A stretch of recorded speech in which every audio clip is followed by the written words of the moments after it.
Happy Thursday, America. Bryan Rudnick here with Rally for the Republic. And if you're not hungover from Elise Stefanik's birthday party last night where the swamp feted her in advance of her July 2nd birthday, then hopefully you're coherent enough to hear what I have to say. Hopefully you're getting ready for fight night in America. But if you're like any other regular American, you might just be content with watching the Bears season premiere tonight on Hulu. Today, we're going to talk about the most important question that can be asked at the debate. Mr. Biden, now that your administration has allowed for emergency abortions to occur in the state of Idaho, can you please tell us which pregnant persons will be receiving those abortions? You think that's a strange question? Listen to the rest of the show and I'll explain why you too could be one of those pregnant persons. I'll be back to you in a moment. This is a battle cry for the American way of life and a relentless pursuit of truth and justice. It comes from a voice with unmatched experience and unyielding resolve. Join us as we dissect current events and tip the scales in your favor. This is Rally for the Republic with your host, Bryan Rudnick. Bryan Rudnick, Rally for the Republic. I'm back here to tell you what we're going to talk about today.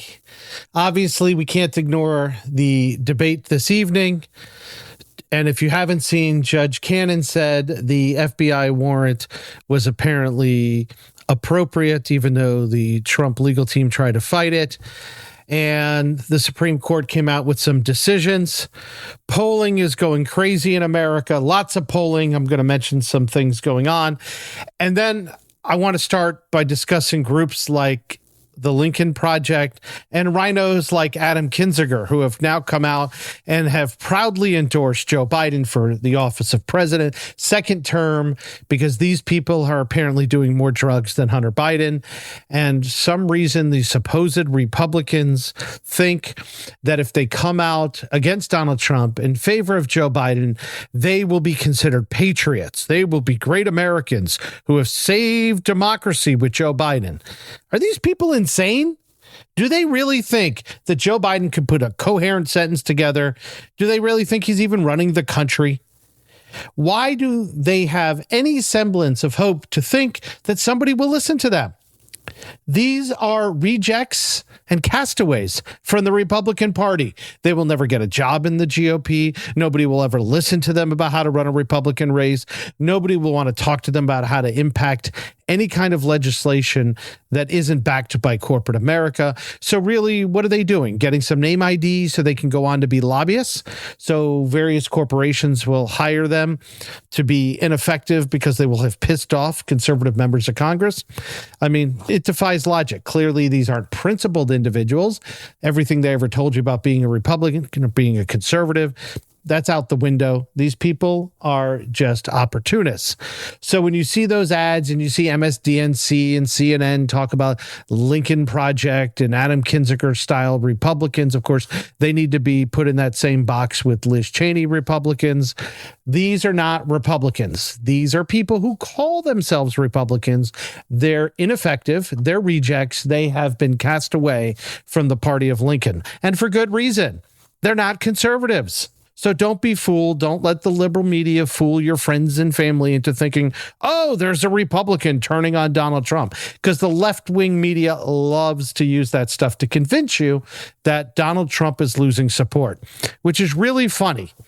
And the reason it's really funny is because I have been reading article after article and poll after poll, whether it's the AP polls that are coming out, the McLaughlin poll, all sorts of polls going on all around America. Very clear in these polls. Even, by the way, Nate Silver, he's got a poll, but he, unfortunately, there's something like 66% of America, as far as he's concerned, is supporting Donald Trump and believe Donald Trump's going to win tonight.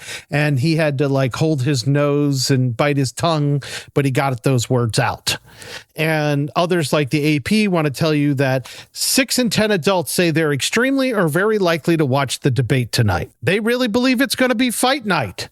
Some of these people just want to support Trump because he's apparently the least worst candidate, quote unquote. They're saying 47% of Americans say the debate is extremely or very important for Biden's success. 55% of Democrats think the debate is extremely or very important for the success of the Biden campaign, because you need to know whether or not that's Casper the Friendly Ghost on stage, a weekend at Bernie's, or a human being named Scranton Joe.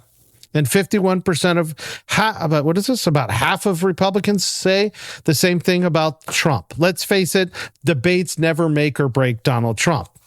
But people, you're wondering, what are you going to see tonight? Okay? What are you going to see? Have you thought about that? Do you really think it's going to be a bare knuckle brawl? Are you going to be there watching with bated breath as Donald Trump gets rowdy like 2020 all over again? Do you think it's going to be like Mitt Romney in his first debate against Barack Obama, where he just botched the whole thing, or more like the second debate where he came out looking like a fighter? Or will it be more dignified, like 1960 Richard Nixon and JFK? Will it matter whether or not you watched it on TV or heard it on the radio? I don't think any of that's going to happen here. I think we're going to see Sleepy Joe either come out like it's State of the Union all over again, eyes wide open, lots of whatever they pumped him full of, because he's already been on the tarmac greeting and pandering black voters, letting them know he is back from his racist past to deliver on nothing he's delivered on in 60 years. But the Trump campaign and the Biden campaign know this could be make or break for Joe Biden, not Donald Trump. It will not be make or break for Donald Trump. But they've got to focus on making sure things get said. They're both looking at tip scales in Arizona, Nevada, even though in Nevada, some polling just came out showing Trump's ahead. Pennsylvania, Michigan, no surprises. Wisconsin, always in play in Wisconsin.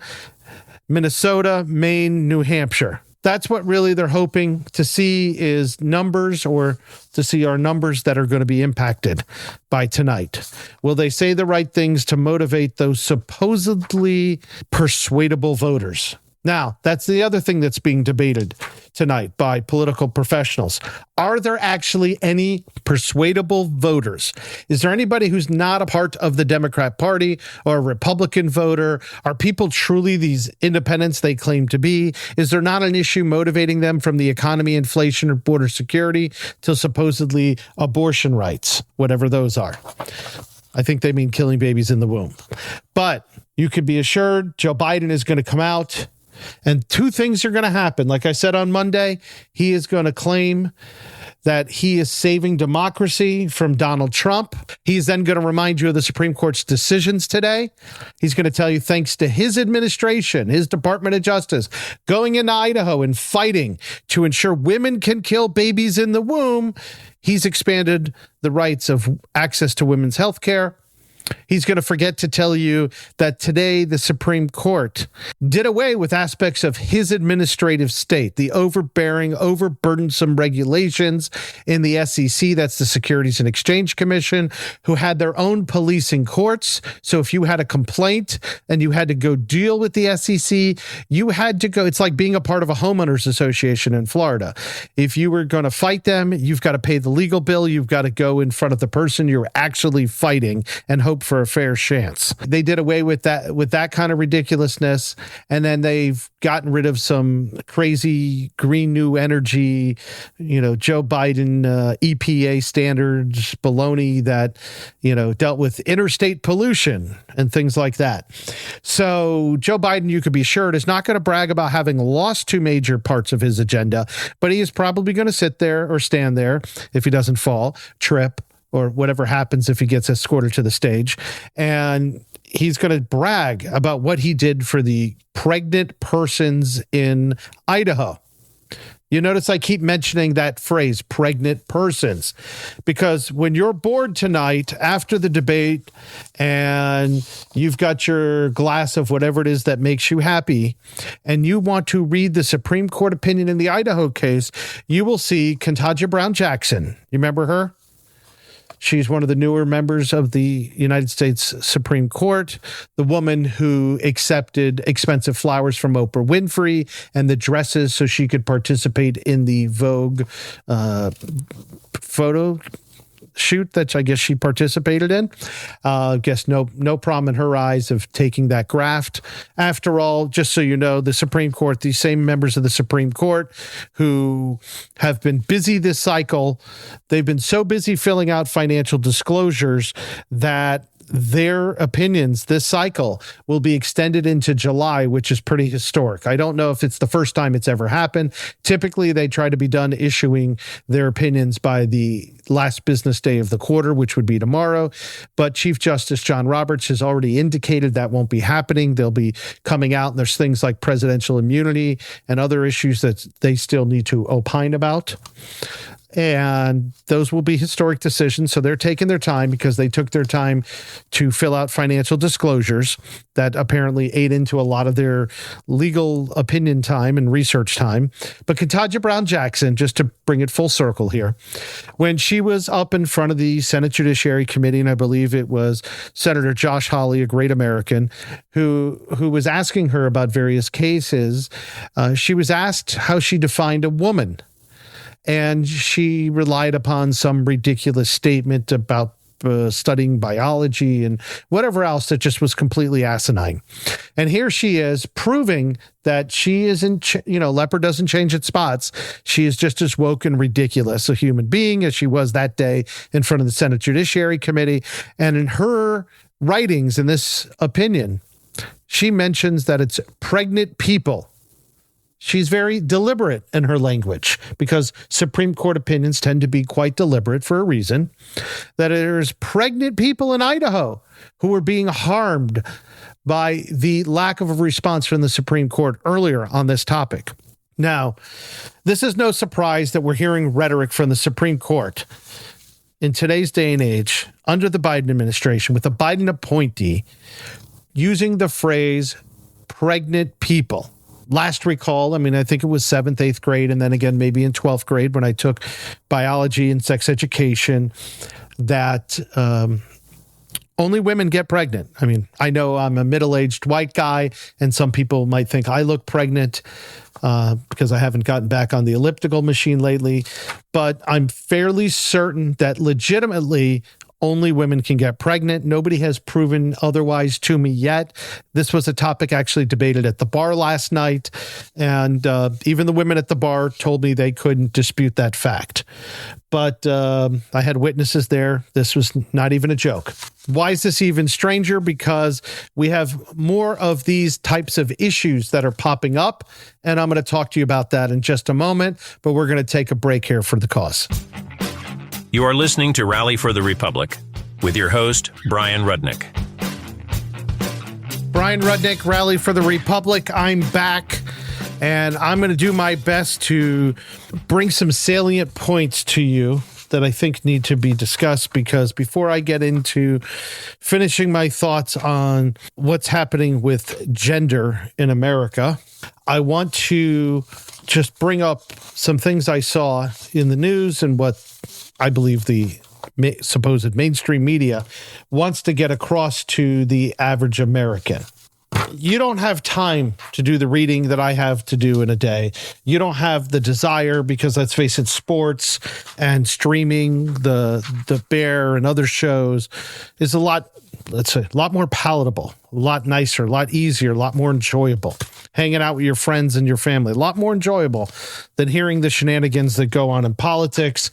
And you've got to be an addicted fool like me to want to dig into this every day. But I'm addicted. This is what I do. This is how I earn a living and support my family. And this is what I love to do and have been doing since I was 19 years old, which is unfortunately a very long time ago. We're being told by the media and these pollsters, because remember what we discussed, I had Rick Shafton on the other day talking about polling, and you've heard me talk about it before, that one of the most important things to a poll is to truly study the crosstabs to understand the why and the details. What, as Rick Shafton pointed out the other day, what is it you really like about Donald Trump, or what is it you really hate about Donald Trump, and get into the weeds of that. And is that a male age 25 plus, a male age 45 plus, a woman age 65 plus, and does she live in a rural area or a suburban area? And that's going to help people like me understand, what do voters care about? How do we persuade the electorate? All this polling comes out, and the media loves to use polling and fundraising numbers to fill the airwaves, to fill column inches. And they want to tell you about voters at 54% of independents are struggling with inflation.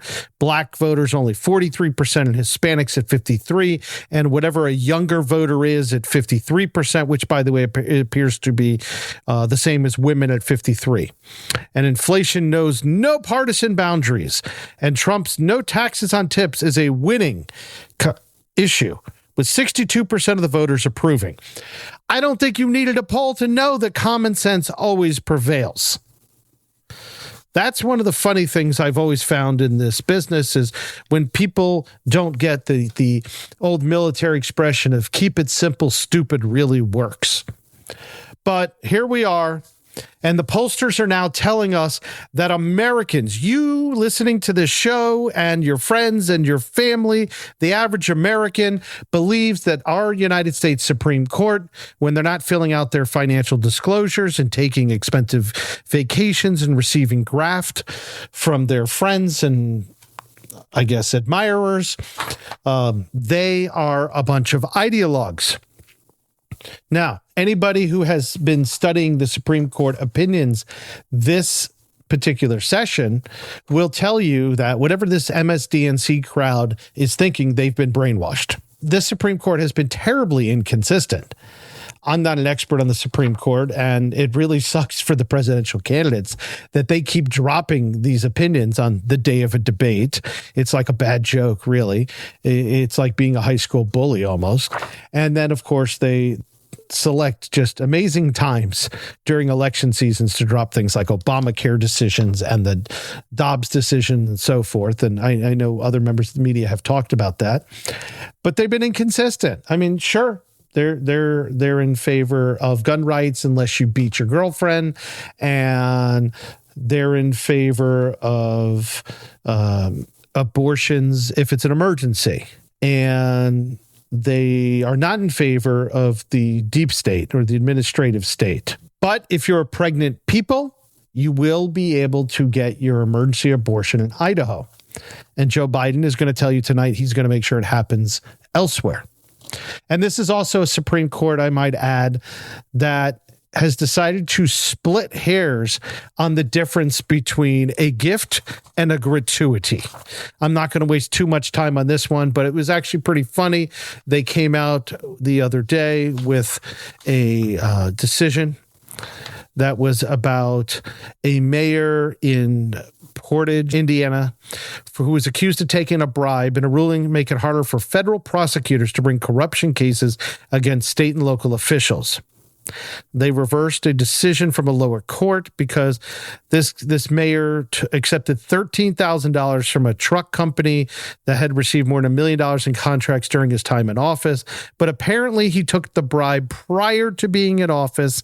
So therefore it is an acceptable gratuity and not a bribe or something like that. It's kind of interesting.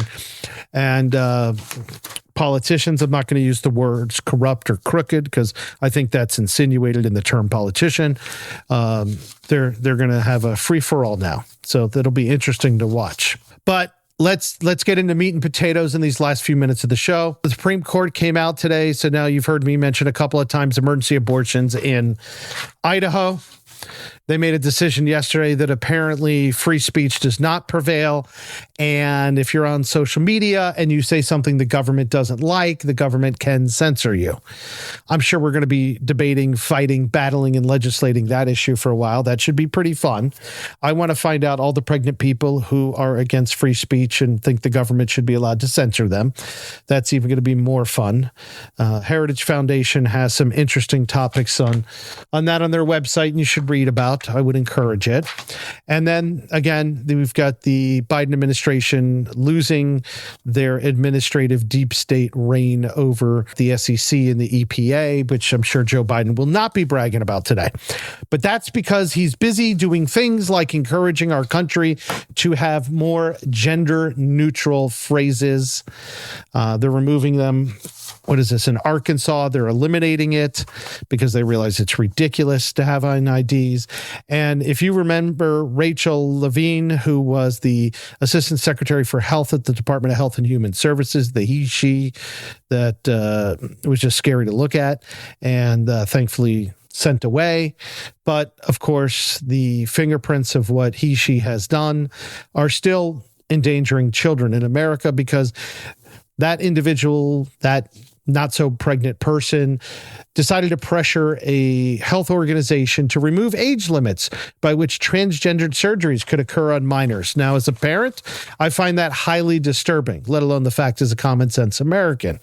But this is what we're dealing with in the Biden world. People who apparently of any gender can get pregnant and think that it's acceptable to allow our children to harm themselves.